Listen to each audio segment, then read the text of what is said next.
It is.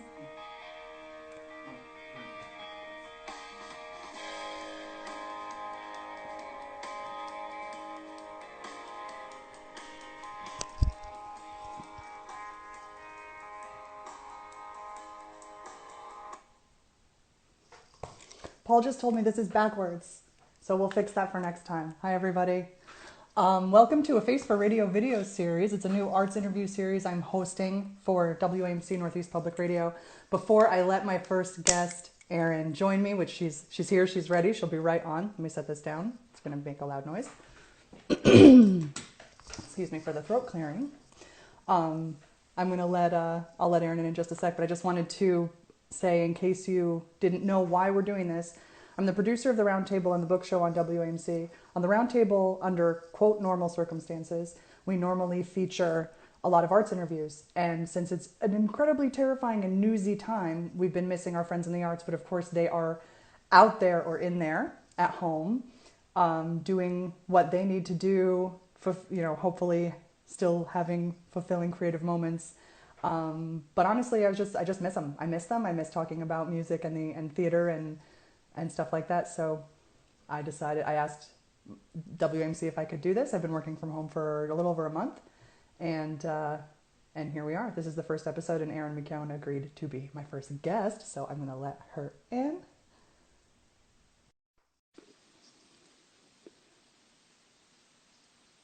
I'm waiting for Erin McKeown. Connecting. Hi, Erin. Hi. It's so good to see you. Oh my God, here we are. It worked. It did. It did. And before, wait, actually, let me ask. So you joined the WAMC account live, right? Not my personal one? Oh yeah, we're on. Okay, yeah, good. Yeah. Because yesterday I did a test with Joe Donahue that I was sure I was on the WAMC account, but it was just on mine. I was like, why are only my friends here? No, that's it's me. It's me. Awesome. We're on the official account. We are not Andrew Cuomo broadcasting No. COVID updates, but we are on the WAMC Instagram account. Hi. How are you doing? Great. Happy to be here. Good. No. Okay. So share with us what you're willing to share about where and how you're living right now. Nothing you don't want to reveal, but no. I mean, as some of your listeners will know, like for years, I've been live streaming from my house. Right. That's why I asked you to be my first guest, so you could give me some tips and tricks of the trade. It's not like I haven't already like shown the internet my house since like 2009. So this is my house. This is my living room. I got my like Megan Rapinoe picture. That's right. That's the newest addition. I know. Awesome. The newest addition to my house. And yeah, I'm here in Western Massachusetts, in the boonies, and honestly, like not that much different than my usual life. I live alone in a cabin, and so I'm doing that, and the difference is I'm not traveling, and that has been weird. It's given me time to reflect on how much time I actually spend in transit. Even if I want to go to town to do something, it's about a half an hour drive to the nearest town. So like that time is here. And then of course the bigger sense of like, I don't go anywhere. No. And someone who I'm about to finish week 5 of quarantine. And, I haven't spent this many consecutive nights in my own bed since high school. Yeah, that seems true. I mean, you're a working musician. Yeah. Oh my gosh. So what have you missed most so far, if anything? I really miss having dinner with friends. Yeah. Yes. That's the thing that's been the most for me. Like I'm not like a person who cooks. Like I'm fine. Like no one needs to worry. Like I figured out how to eat in the pandemic, but like sure, not someone who cooks. And it's like a priority of my monthly budget to like save money so that I can go and eat out with friends and just enjoy it and not, think of it as extravagant or like some hardship. So I really miss that. I miss like going to my favorite restaurants. I miss like sitting down and trying new foods. And I just miss the convivial thing of sharing food with people. That's what I miss most. Yeah, no, I love a huge friend dinner. My husband also does, of course, but he'll be like, what time do you think we're going to get home tonight? And I'm like, oh, I hope it's not until very late. I hope we just talk and talk and talk and talk, and it's like never ever over. Oh yeah. I'm a notorious, like, I'll keep going till the wee hours. Like I can thought party till, till the break of dawn. So what was the first thing that was completely derailed when we were told to stay home? Oh boy. Did you have dates coming up or workshops or? I am a professor at Brown this semester. Right. Yes, so that's right. So I'm a visiting professor, and I had built this beautiful weekend in the middle of March that was a sort of culmination of my professorship and some other work that I've been doing. So a production of Miss You Like Hell, which is a musical that I wrote that I've been on before with you and talked about. That's right, with Chiara Alagria Houdis, and it was at the Public. That's correct. And so a regional production of it was happening in Providence while I was a professor by coincidence. By fate, kismet, except it got. So I had this one weekend in March that I had been building towards for a long time that was to work with the theater and do a talk back, and I had been involved in their production, and then the next day have a concert in Providence, and then the next day Chiara would come and visit my class, and then we would do a public event. Amazing. And I got features in the Boston Globe and the Providence Journal, and they sent a photo. It was this like beautiful like public weekend, the culmination of the work that I've been doing all semester and before in Providence. And day before was March 12th, all swiped away. That was the like state of emergency NBA Tom Hanks day. Yeah, that's right. No, I know, because I didn't have a wonderful weekend plan, but I was like, I went upstate in Saranac Lake up to the Adirondacks to see my sister and my high school's production of Little Shop of Horrors that my friend Matt made the puppets for. And I was like, well, we're going, feels weird, but the next day it felt so idiotic that we had gone anywhere. Like I was like, we're part of the problem. What were we doing? Like, oh gosh. Yeah. Well, the last thing I did was on March 12th, my great pals, Welcome to Night Vale. Yes. Podcast that I've done lots of stuff with in the past. And they were kicking off their World Tour 2020 with a show in Northampton. And so on March 12th, I went to the Academy of Music in Northampton with 800 other people to watch Welcome to Night Vale do a fantastic first show of their new script, and ate dinner with my pals. And we were also all in shock because we all knew what was coming. They had one more show the next day, and then it was just all gone. So I lost a beautiful weekend, but lots of my friends have lost much more. And no, of course, so many people. I keep saying this, I keep putting it the same way, and I hope I don't repeat myself exactly the same way too many times on this new series, but it is very hard for my brain to keep all the elements of concern in itself at one time. Artists are losing their livelihoods, but then so are just tons and tons of other people. Obviously all the strata of the economy is beyond words. Your brain stops working. Yeah. Basically. It's like, it's just quite a bad thing. Yeah. I was chatting with some friends last night and was like, what rumor have you heard about the entertainment industry? And the latest that I've heard is that there won't be concerts for a year. Yeah. Like that's basically what I've heard. And in some ways that like frees my mind, because I think for me, like, again, like you said, in the scale of things, it's not that hard. But for me, one of the hard things is the sort of cancel, reschedule. Yeah, no, it's ridiculous. And my inbox is tickets. Yeah, tickets. Like, it's like, in 3 years, you can see this show. Do you want a refund now or just keep your tickets? And I'm like, well, I'll just keep them, I guess. Like, it's fine. I do, because it's like, there's not a good solution to it. So rather than like, it's like the COVID 2-step or something. Do you know what I mean? Yeah. It's like a cancel, reschedule, cancel. And so I think I might want to get off that train. Right. But of course we don't have like great information. So who knows? And yeah. Yeah. Tom York was supposed to play Radio City on March 29th, I think. And we were supposed to go, and it was obviously canceled. And then it's rescheduled for October. And I was like, It's not gonna happen. We can't. I'm Radio not City gonna go can't be sit- full of people yeah. in October. I mean, I have Welcome to Night Vale is rescheduled and has their fantastic world tour happening and starting in July, and I'm on some of those dates. And as of right now, we're doing them. I don't know. I know. We just don't know. We don't know. I sure hope so, and I'm sure they'd say the same thing. I'm sure we all hope that we can. Of course. And we will only do what's safe. And Right. this other part of my mind is like, I'm just gonna get another job for a year. Like, what are you gonna do? I've been thinking about applying to be a contact tracer.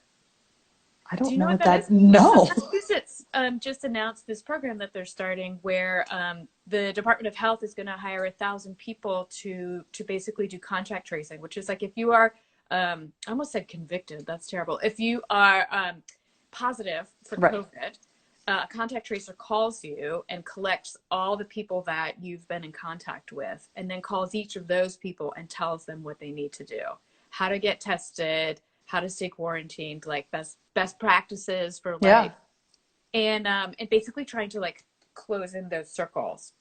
That sounds amazing. Yeah. And it means we need a lot of testing to be able to do that. Of course. But it's sort of a program that the state has started to try to get out in front because we've been playing defense this whole time. And so anyway, it's like an open job application, and it feels like, I don't know, maybe that's what I should do. I'd be happy to like talk to people and be of service. And yeah, no, that sounds amazing. It sounds like an important service, a very good task. You'd be helping humanity, like doing something for the greater good, and not in a tainted greater good meaning, but an actual greater good. Yeah. But then also you would be encountering people you might never otherwise reach, and that could influence, that could influence your art. That could influence a show you write or songs you write. That's like, I think another thing I miss is going to new places and running into new people. It's always been one of my favorite parts about my job is the amount of randomness that's in my life from people I meet or places I end up. And so I've been thinking about things like that. Yeah, because I think everyone has a desire to be of service right now. Mm-hmm. And some people have more time than others. And so maybe for me as a musician who, there's online concerts that are happening. Right. I'm teaching. I certainly have like work to do. But I do also have certainly stretching into the late part of this year, like more time than usual. Yeah. Jumping back to your teaching, to your course, tell us about the course that you teach. Oh, you would dig it. You totally dig it. It's called Making the 21st Century Musical. Yeah. What makes you think that I would enjoy something like that? Why didn't I need to quit my job immediately and enroll at Brown somehow? It's great. It's a writing class where my students are basically like writing dramatic songs, practicing writing dramatic songs. It's very important to me. Like the idea for the course is not you're going to write the musical you've always wanted to write. Right. The idea is like we're going to practice trying out new things, and you're going to work with people you haven't worked with before, and you're going to work with programs and materials and sounds that you haven't worked with before, because lots of people know how to go ahead and write like a big Sondheim number. Do you know what I mean? Or like a sort of traditional, what we think of as traditional or successful musical theater from the last 30 years. Right. But how can we bring in other aspects? This is one thing I feel like I can contribute, being the artist that I am. Like, how can we bring in other aspects from other cultures, from other genres of music, and bring that into American musical theater? And amazing. And I also don't just mean like for the stage, because we have so many examples right now of like podcasts and movies and TV shows that are using songs in a dramatic way. Yeah. So that's what the class is. And we've also listened to and watched, 20th century is like this arbitrary dividing line, Definitely. but basically anything after 2000, 21st century, I should say. So we've watched and seen like a bunch of really great shows. Only things that I like, though. So every time, like, well, that's your prerogative. That's your prerogative. Like, what are some of the ones you've watched? Yeah, there's let's see. Last week we were working on Adaptations. So we watched the movie of The Band's Visit and then The Band's Visit. Cool. And we watched Waitress. Yeah. and then the movie of Waitress. And then we looked at some panels from Fun Home, from the graphic novel, and looked at Awesome. the songs that correspond to those comic scenes. I am like, I have very major student envy right now. Like, this is incredible. Absolutely Well, maybe there'll incredible. be a version that I'll do. I mean, it's a whole new world, right? Maybe I'll just Yeah. start teaching an online class. Maybe this Yeah. is it. So I'll teach an online class, and we'll meet once a week, and I'll just do the syllabus that I built for this university class, but anybody can do it. We'll just do it on Zoom.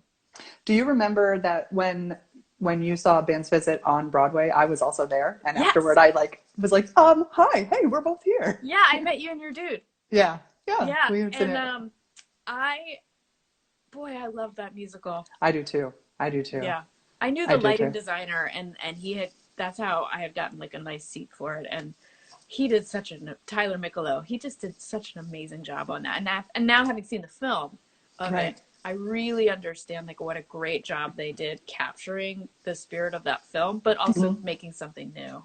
Yeah, it was so beautiful. I saw the tour was at Proctor's in Schenectady, New York recently, and I saw it again for the first time since we saw it on Broadway a few years ago, and it's just so wonderful, so wonderful. Yeah, was the tour okay? Yeah, it was good. It was very good. Good. It was. Yeah, good. it's been interesting. I mean, it's been interesting for me as a creator to. I think I've seen 7 Miss You Like Hells now Okay. that I wasn't involved with. 'Cause Right. we had our La Jolla Playhouse production, and then we went off Broadway, and then it got licensed, and so it's been happening in all these different cities around the country, and I think I've seen 7 of them, and it's a real head trip and a real. I bet. I can only imagine. Because Yeah, I mean, it's like such a huge part of your life for so long, like longer than anybody can even kind of comprehend. And Yeah, then 7 years. you turn around and just some other people have it. It's very bizarre. It must Yeah, be. and I don't even know. I actually don't even get told most of the time. Really? Like, who's doing it? I'll find a video on Instagram will be tagged or something on Facebook, or every once in a while I'll get a Google alert on that phrase. And I've seen high school students do it. There's been a bunch of community productions. We lost like 3 productions because of coronavirus. Sure. Maybe 4. I think in March and April of this year there were 4 productions spread out over semi-professional, professional, and student groups. And I don't know. I hope it lives on, but it's a unique experience. Well, it's a beautiful show, and Thank it has a lot to say. And so I'm really glad that people did find it after it got licensed and are putting it up, and hopefully theater will happen again. Theater will happen again. It'll all happen again. I don't know why I'm being so positive in this exact moment, but like, I don't mind. I don't mind. Like, it feels good. I really like. We can use a dose. Use a dose of positivity. If we stop for a year, it's not the worst thing. I mean, obviously, like financially, that fries all of our brains. Yeah. But I was saying this to my students the other day, and I'm curious what you think as like a culture journalist. But like, I only know about the 1918 pandemic from like Downton Abbey. I don't even know it from that. I don't think I saw that part of that show. I think it's referenced a few times, or is any bit, but like I love like period television. Okay. And period movies. And so like the 1918 pandemic is this like plot point, or like this like plot machinery that is very useful to things that are made about that time, right? It's like, oh, all of a sudden somebody dies, or like life gets turned upside down, and it gives these motivations for characters to do different things, or for a story that was going in this direction to go in this direction. That makes sense. And I feel like the coronavirus is going to be like that, and I don't know when it's going to start showing up in culture that way. Probably a little too soon, and then eventually it'll be fine, right? Like, right. We'll watch a movie. We'll watch a movie in 30 years, and a character will lose their parent because of coronavirus, or someone will change their career because of coronavirus, or someone will like meet cute on a street in a different way because they're sharing toilet paper, or I mean, like giving someone a role, not sharing. This, like, I'm so curious to see like what the artifacts of this time are going to be in the future. Yeah. Well, I keep saying, sort of related to that, that I've been on a lot of video calls with my friends' kids and with my niece, and any friends who are hearing this right now have already heard me say this, so I do apologize for that. But they the like kids who are like little don't know that all of us have never been through this before. Like don't understand that something that, or can't completely understand that something that's happening right now, their parents also do not know. Like what you know, they're just like, when was the, you know, last time you couldn't come visit me forever? I'm like, never before. Like this is new. Right. It's so weird.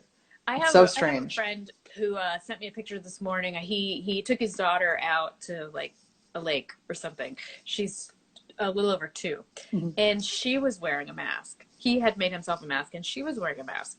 And I looked at that picture. First of all, to me, it's viscerally upsetting to see like children wearing masks. I also don't like to see people wearing masks. I understand the safety, and I do it, but it's just tough to see. And definitely. To see like a little kid like wearing her mask. I mean, I'm not sure what she knows or doesn't know, but she looked great. Like she had little sunglasses on and her mask, and she was playing by the lake. And it does make me wonder that if we do this for a year, like for example, what will the small fries think? Will they think it's weirder to not wear a mask? Will they think how strange it is to be in the same room with people? Yeah. You know? Yeah. What's going to happen to socialization and conversation? And although people are doing, I mean, we're doing at my house, at House LaDuke here, we're doing a lot of video calls with a lot of people. Me too. Because I'm just like, what are you doing? Or like my one friend, Kat, who's watching this, she'll just be like, what are you doing? Want to Zoom? And I'm like, yeah. Like, here we go. Oh yeah, no, I have a group of friends, and we have we just set up a specific Zoom meeting that anyone can call at any time.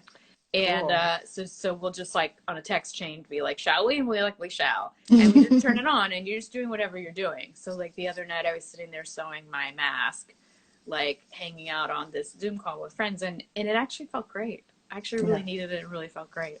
We've done Jigsaw Puzzles while we're sitting there talking, because it does feel a little bit weird to just like to stare at your own face. Like, I mean, I know we're doing it right now, and I asked you to do it, and I appreciate that you are, but like to be like also working on a jigsaw, glancing over, working on a jigsaw puzzle. Yeah. Although the one we have right now is too many pieces. It's this enormous Star Wars puzzle, and I don't know if we're going to make it through. Maybe you know the musician Carsey Blanton. I don't. Not by name. She's a wonderful singer-songwriter from New Orleans. And back in the time when we could travel, I was away in the summer for about a month, and she came and stayed here at my cabin, and did like basically like a little writing retreat. And cool. as a house gift to say thank you, she left me a puzzle, like a gorgeous giant. Let me see how many pieces. I mean, it's huge. So like I was prepared for the pandemic because it's a gorgeous, beautiful puzzle that she left me. What is the image? Here, I'll show you. Oh, cool. This is what's so great about just being in my house. Oh, that is beautiful. Isn't that fantastic? Yes. No, I love the colors and the shapes. That is joy. That's a joy puzzle. That's a wonderful. I would take like a shirt that looked like that. Definitely. Or like some wallpaper. Yeah. Or anything. It's really big. It's 1,000 pieces, and I'm gonna see how like if they have the actual. It's like she had put it together when left it put together on my table. So it's like it covers like my whole dining room table. But I took it apart, shook it up, and we'll start it again. Yeah. Awesome. That's great. So are you working on anything while you're home? Tricky to know. I mean, I am mostly focusing on my class right now and focusing on making, trying to finish strong and be available to my students. It's a big thing to have your college life upended.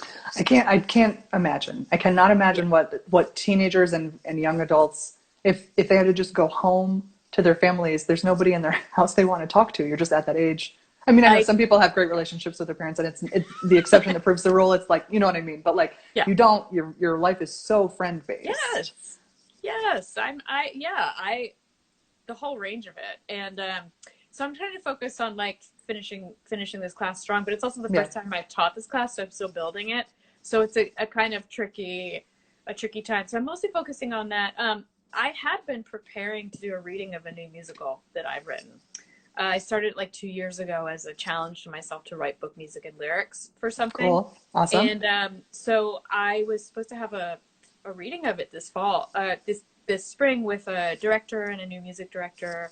and we were gonna do it as a developmental reading at Brown with students Awesome. in their MFA program, doing the pieces of it. So I had been really slamming that draft, like working really, really hard to get that draft ready, and then all of a sudden that was just gone. Yeah. And I have a singer-songwriter record that's like in the tubes pipeline somewhere. Sure. Mm-hmm. You always want to stagger those things, but I have a feeling the musical and the new singer-songwriter record will probably like be ready to get out of the oven at the same time. Yeah. And then, you just have to like have two like literal hats and be like, I wrote this show and here's this. I know. There's one of them right there. Perfect. I can't work right now. That's okay.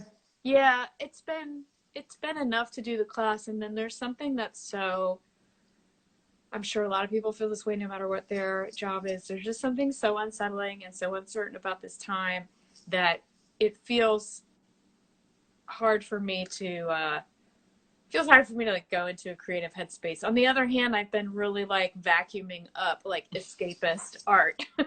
You know what I mean? Like, yes, I really, definitely do. I really definitely having know what a you great mean. time. I stopped listening to the news like 2 weeks ago, maybe. I like scan it in the morning, but otherwise, like, I'm not listening or watching like I was. And I've been filling my time with audiobooks and podcasts and prestige cable drama. Wonderful. So I'm going to ask you to recommend some of those in a minute, but first let's see, we could let people ask questions, I think, on this. Oh, yeah. If anybody wants to say anything or pop on for a question. We're going to wrap up in a few minutes. So I guess I won't wait for that to pop up. I'll see if it does, but we'll keep talking until something happens. Yeah. If anything happens. So you're home, having a hard time with creative headspace, you're going to do that other job. The industry that I've worked in for 25 years may not exist. People need music, though. I mean, there'll be a way. It might look like everybody's saying. It might look different. Everything might look different, but there's no way people are going to stop listening to music. It's just like, that's not possible. No, people will not stop listening to music, and people will get together in rooms too. And our artists are, we're innovative and creative, and we'll find ways to make the online thing feel good and fun. Like this is great. I've only done these like Instagram things with like where I've watched the 2-screen thing with like celebrities. So it's really fun. Yeah. No, I did a test. I did 2 tests because I was like, I asked you said yes right away. Thank you again very, very much for that. Of course. And then my husband Paul was like, are you going to do it, like try it out before you go live with Erin on Thursday? And I was like, oh yeah.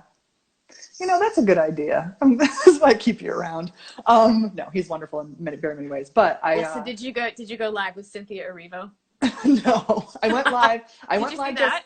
I didn't. Yeah, I didn't. she was live with a gospel singer that she's friends with, and they were trading little gospel songs back and forth. I will see if they archived that and watch it 1,000 times. No, I went live. I just went live to like test the lighting and stuff on my own account. And then my in-laws were on, and I was like, hey guys, do you want to pop onto this? And they did. And then our Berkshire Bureau Chief, Josh Landis, also jumped on. Oh, great. And then did I talk to anybody else? I don't think so. I think I just talked to Josh. We tried to get Joe Donahue on, but it wasn't working. So then I said I'd do another test on the WAMC account and talk to Joe. And I talked to Joe yesterday, but I wasn't on the WAMC account. I was just still on mine. And I was like, this isn't, I'm really glad I tried it. So I can like avoid these things. Well, you have a beautiful background. Thank you. Thank you. It's at the accent wall in our guest room that we finished just before the outbreak. Questions. I don't know if you saw. I did. Okay. So we have my friend, Pat, his daughter says, what's your favorite album you've written, Erin? Oh, there's a couple that I think are better than the others. Okay. That's what I think. You're not supposed to say that. Right. But I think some of them turned out better than others. Distillation, which is the first record I made, I think turned out great. Hundreds of Lions, which I made in 2009, I think turned out really great. Mm-hmm. And I love this EP I made called Mirrors Break Back that came out in 2017. That's a gorgeous, gorgeous EP. I love that too. Thank you. I feel like I have to give it love because doesn't quite feel like the world was able to give it as much love as it should have. But I think those three have turned out great. I'm proud of all my records, but I think those three, I guess it's like kids, like not all of them are great. No, that's exactly what everybody doesn't say. Yeah. You love all your children equally. Yeah, I don't love them all equally, and some of them didn't bake as great as others. Okay. Thank you for the question, E. And my friend Kat says, we'll get questions from listeners too, presumably, but my friend Catherine says, what type of art are you most looking forward to taking in once we're past this indoors time? Once you can go back out, what do you want to do? Oh, I want to see theater. Yeah. Yeah. It's always been my hobby refuge, like happy place. Even though it became my job. Yeah. I don't think of it that way. It's still the thing. So like I can't wait to like go see a really great play that I know nothing about. You know, every once in a while and I know you do this too because I saw you. Every once in a while I just make a trip to New York and like save the money and then like stack like seeing a bunch of things I want to see, and like I'm so psyched to be able to do that when we can do that again. Absolutely agree. All right, so now the last question, our closing thing. While we are stuck inside, tell us about some of the podcasts or shows or books or whatever you've been consuming. This is my favorite thing. Yeah, this is my favorite thing to do, and I've actually turned my monthly newsletter because I don't have any shows to announce. Right. So my monthly newsletter has just turned into like a recommendation engine.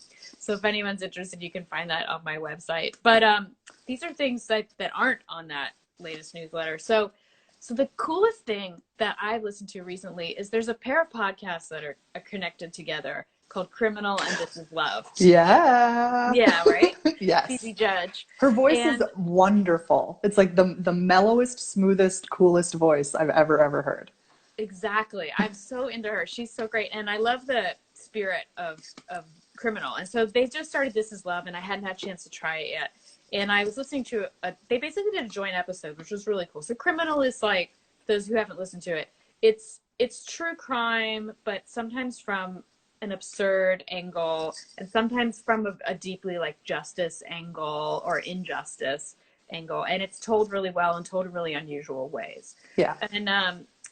And so then I was listening to Criminal, and they did an episode about the wolves of Yellowstone. And there was a particular wolf. Wolves were reintroduced in Yellowstone in 1995. The last one had been killed in 1926, and then they realized how terrible that was for the ecosystem of Yellowstone. So they brought wolves back in 1995. And it's been a program that's gotten lots of love and lots of attention, and I had never heard of it. So this is the key ingredient in my love of things. Do I know anything about it ahead of time? Totally. I'm completely with you on that. The best, right? Yeah, for sure. I listened to this Criminal episode about a wolf that was shot. So that was the crime that Criminal was telling. And then they did a companion episode on their This Is Love thing about a love story between these wolves. And there's people that have been observing these wolves in Yellowstone for years and years. And they report on family dynamics, and they report on the lives of these wolves, which are very rich and very full. I mean, think of your dog, right? Yeah. Mm-hmm. So I don't have one, but I'm working on it. I know, this is the time. Now's the time. So anyway, so it was two really compelling stories about the wolves of Yellowstone and about their familial relationships. And they use words like daughter, sister, brother, father to talk about wolves. And it's extremely Shakespearean, the kind of things that have happened to these wolves. So it's like killing your sister, adopting the son of your nephew, like all these familial things. So first of all, I recommend both those podcasts. And then I went and got the book that they're based on, which is called The Rise of Wolf 8. Okay. And it's this guy in Yellowstone who's been observing wolves for 40 years, and he has written a whole book about this family and lineage of wolves and all these different wolf packs. And the book takes place over like 5 years, and it's amazing what happens in between them. But it's like wolf play-by-play. So he's basically like, Wolf 8 play bowed to Wolf 9, who rolled over and licked his face. It seemed they were, it's like, and it's like wolf fights and wolf killings and wolf love and wolf parenting. And it's solving my desire for sports. Okay, because it's really just like someone telling me what someone did after. It's like listening to just play by play, but it's wolves. And it's super compelling and super like familial. So that's like really has been getting me through. And then Netflix, but only sports things on Netflix. Only sports things. Yeah. So I've been watching this documentary called Sunderland Till I Die. Okay. Which is about a soccer team in the northeast of England and its triumphs and travails over 2 seasons. It's fabulous. I think you don't have to like sports to enjoy it, but I also like sports. I also listened to or watched also on Netflix, Julian Fellows of Downton Abbey fame has a soccer series called The English Game that is about the origins of soccer. And it's classic Julian Fellows. It's like upstairs, downstairs. There's like the mill owners and the mill workers and the people who run the soccer association and just the people that play. And there's love and weddings and injuries and great costumes. That's been getting me through. All right. Erin, I cannot thank you enough for being my inaugural guest on this A Face for Radio video series. It was a really, really like chill and wonderful to speak with you, as it always is and always has been. I think you're marvelous, and I thank you so much. Yeah, and it's nice to see your face, because usually when we do these chats, like we're on the phone or on the microphones, and I always see your face. So it's wonderful to see your face and your beautiful bright background. And thank you for having me. Absolutely. We'll talk again soon. Probably not on the series, but just generally always. You're the best. Thank you. Yeah, you're the best. Take care. All right. Bye-bye. All right, guys. So that's the first one of these. If you need to know anything from me, I wrote down my email address. Is it backwards? So, well, it's LaDuke, SLADUKE at WAMC.org. If you want to find out, if you want to be on, you could pitch me. If you want to find out how to watch this later, I'm going to figure that out and I'll let you know. The arts are important. We all know that. Everybody do what you can to support the artists in your lives. Thank you very, very much for tuning in. I really appreciate it. And I'll announce the next bunch of interviews soon. I wanted to get one done before I officially scheduled anybody else. So that one with Erin felt good to me. I'll unpack it with people. And thank you. Thanks for tuning in. And stay safe in there.